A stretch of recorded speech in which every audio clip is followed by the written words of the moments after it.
ये आलू पराठा बन रहा है अभी। ये देखिए परोठा आलू बने हैं बाद में।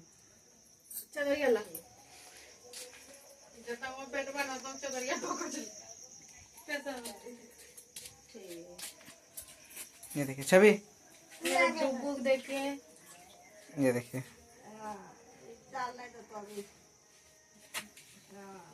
बन के तैयार है। जिस जिसको खाना है आप लोग आइए। ये देखिए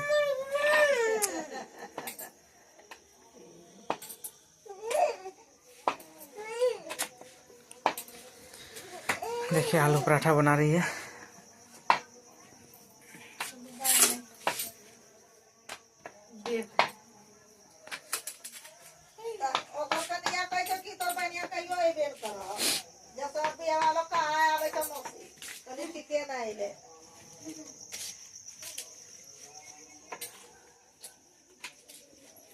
अच्छा तो अहीं जल्दी जल्दी बनाइबे करन देरी की करब करन।